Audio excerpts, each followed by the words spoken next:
Welcome back to SlumberMyth, where things that keep us up at night often have names, opinions, and way too much narrative power. Tonight we are counting down the top 10 NPCs of 2025. And this is going to be across all three Dungeons & Dragons homebrew campaigns that I've been playing or DMing this year. I'm Cora Poe, and this is SlumberMyth, a place for insomnia fuel.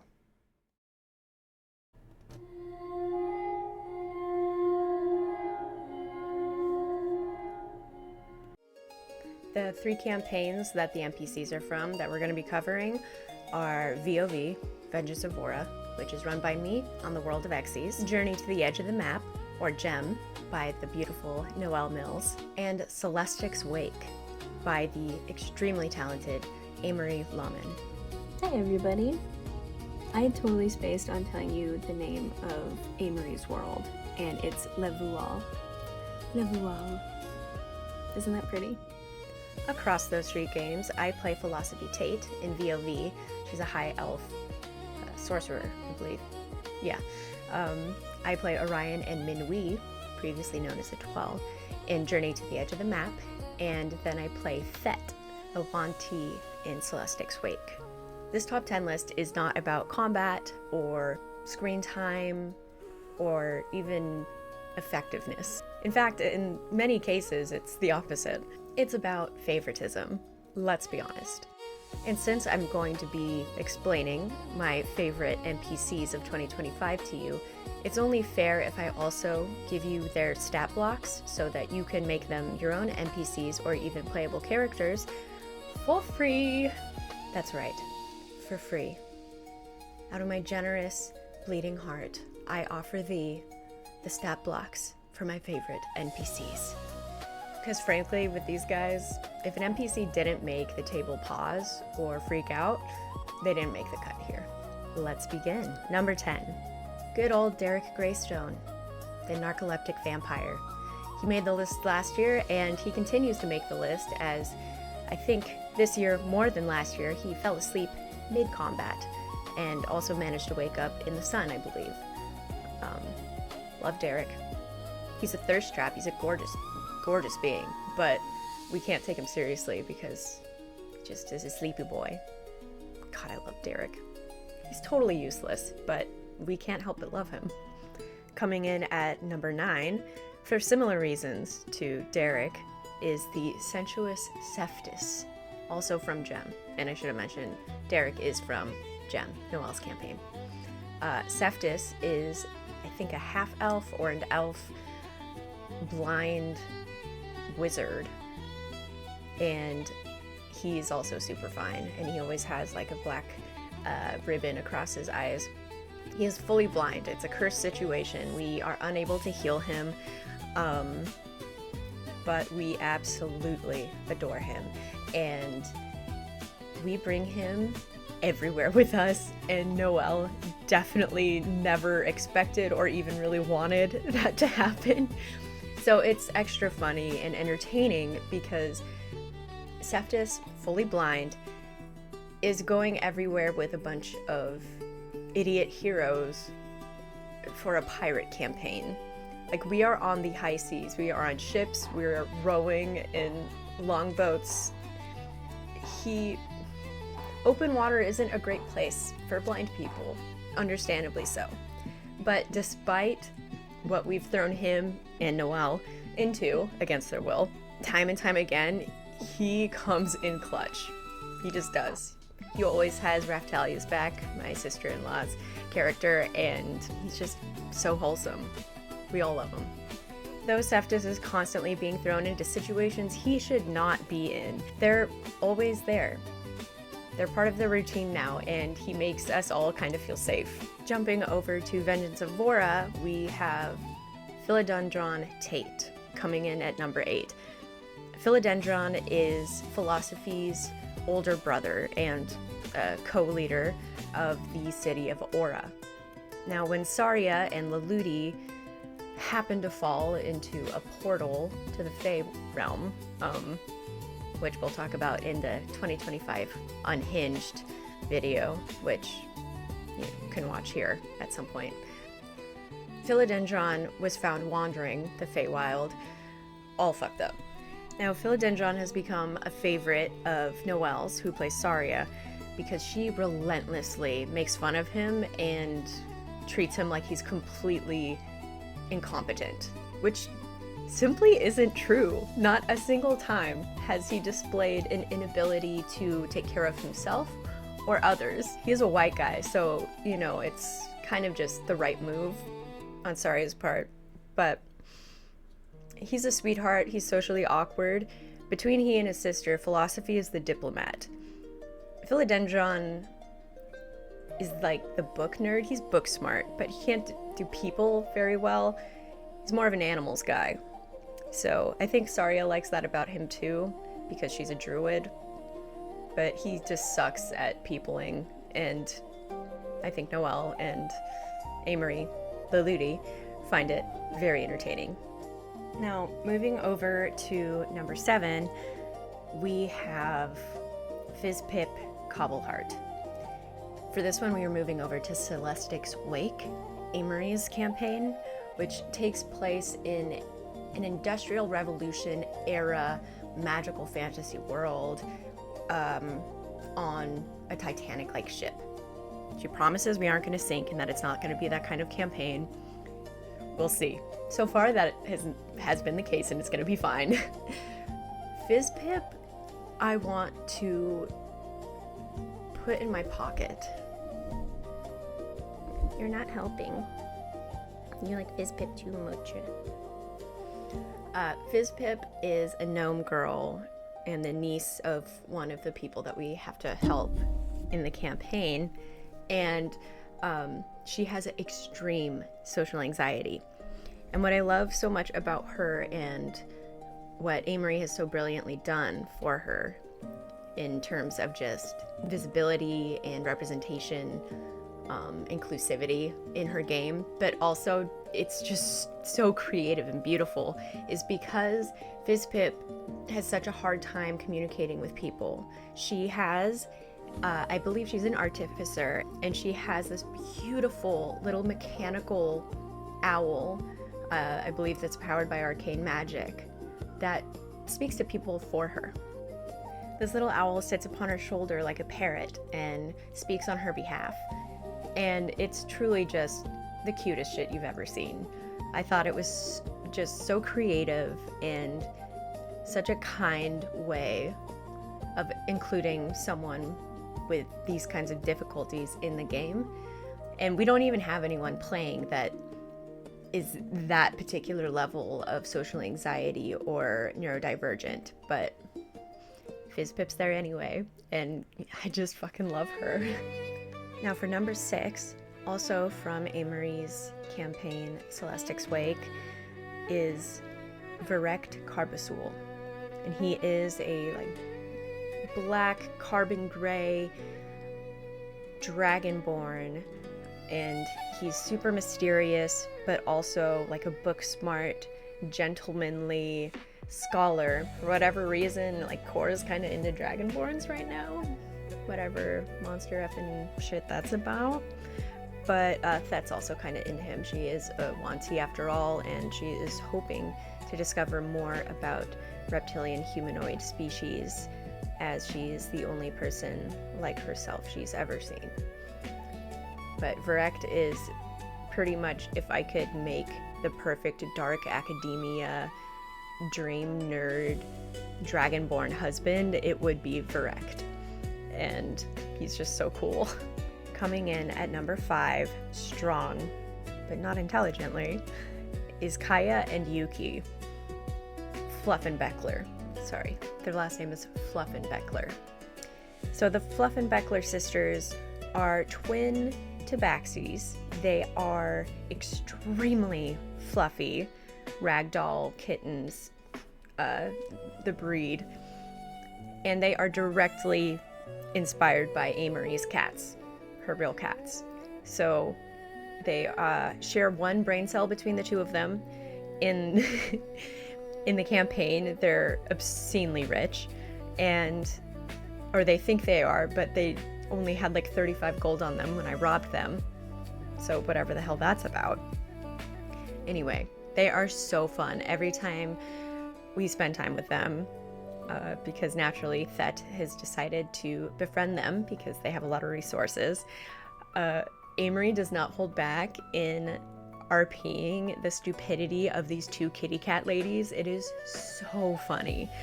And yeah, it's perfect. It's perfect. Also from Celestic's Wake, coming in at number 4, is Finala Yaldry. And she is an elven hairdresser on the ship that Thet has gone to a couple of times already to use to manipulate for information. Hasn't been super successful so far, but this NPC is hilarious. She is all gossip. It's all she cares about.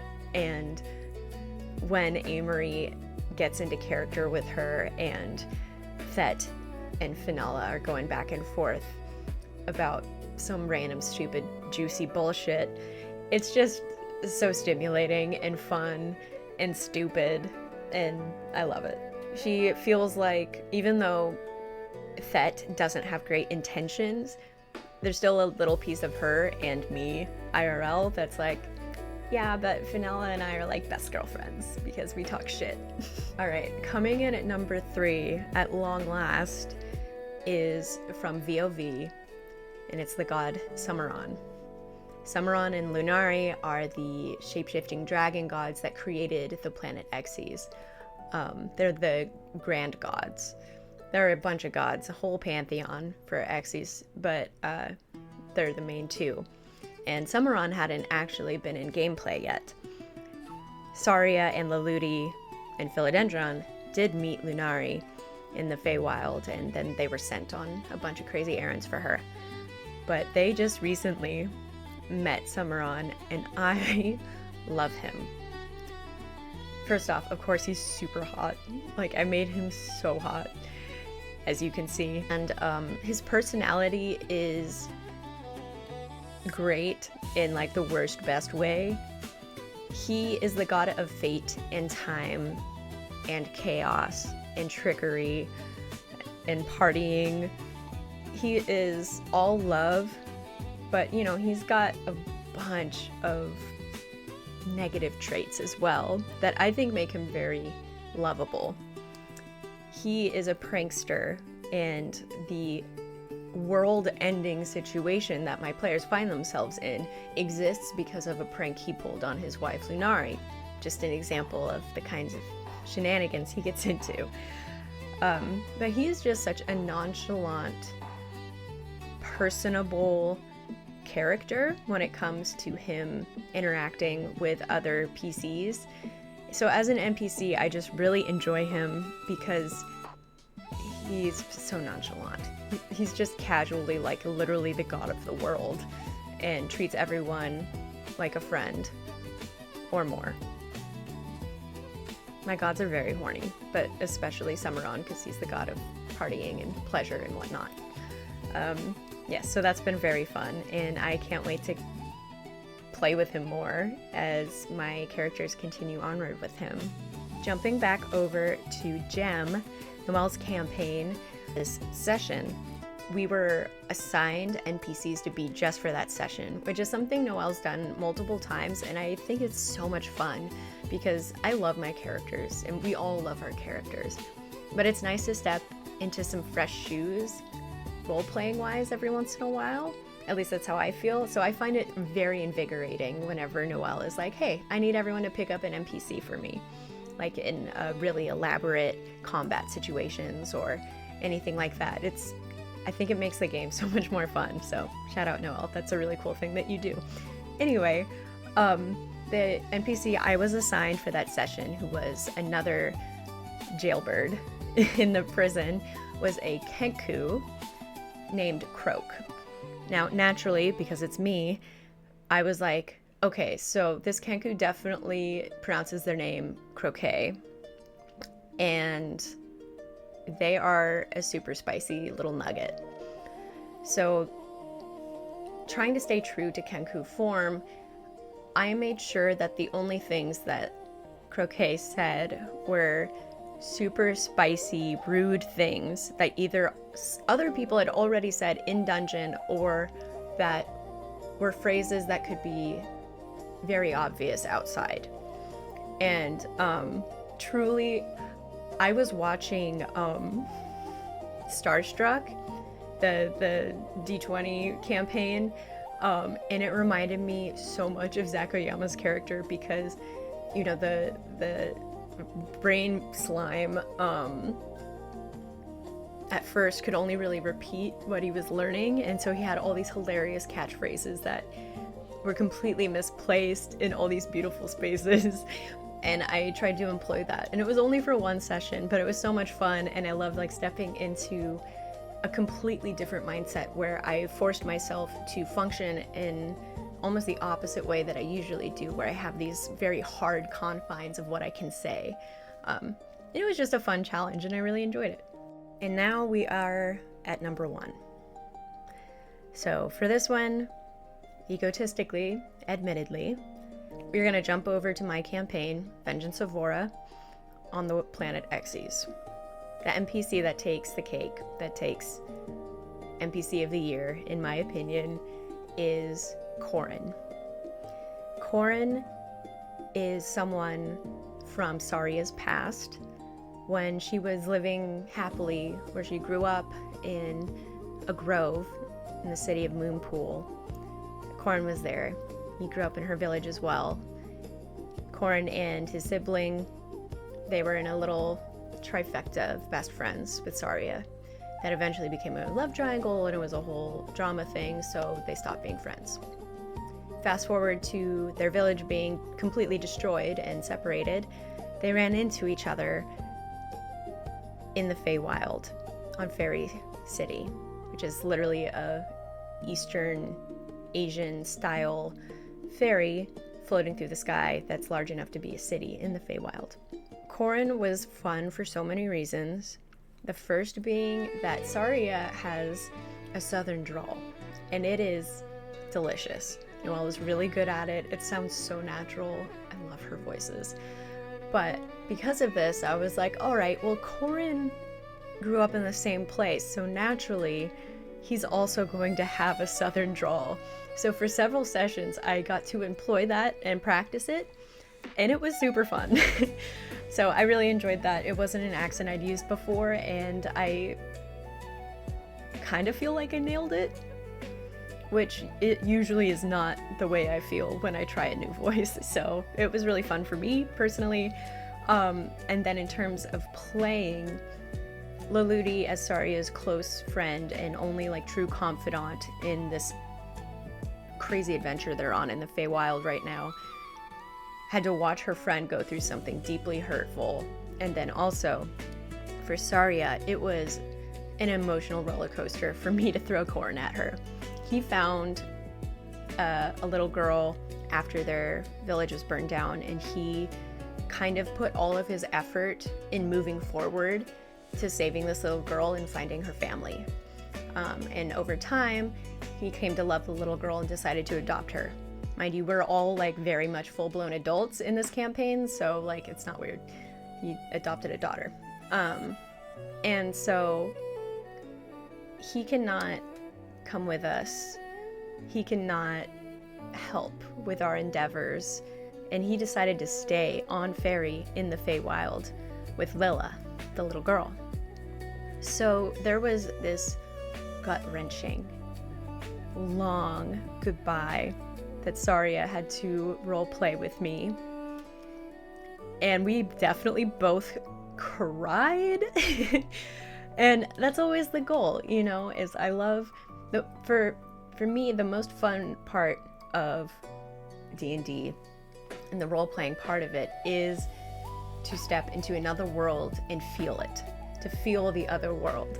So when you have visceral emotional reactions and bleed like that, I just feel like that is the height of the game for me in its art. So I really found that to be the highlight of my year, just because I had us both crying, and their story was just so heartbreaking and beautiful, and it just felt really good. It was a fun NPC to play, and it emotionally sucked to play. In a good way.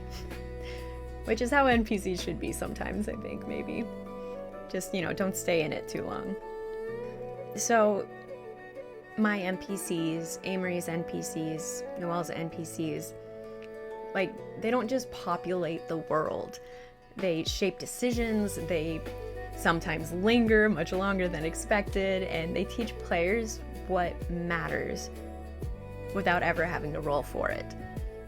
Sometimes, DMs do, but they bring so much to the game without even having to touch mechanics. I think they just bring more dimension to any scenario in a campaign. So if you are also a GM, get in the comments and tell me which NPC at your table accidentally became the most important one this year. Who was your favorite and who was the most pivotal, and were they the same NPC? If you're a player, tell me which NPC you trusted way too fast, or maybe which one your in-game character liked a little too much. I really want to make a horny one-shot. Tell me about your crushes in D&D. Do it. Tell me all about them, please. Anyway, I had so much fun going over these with you guys.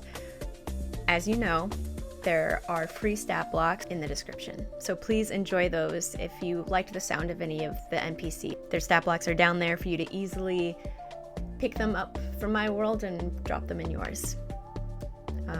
Thank you, as always, so much for watching, and happy nightmares.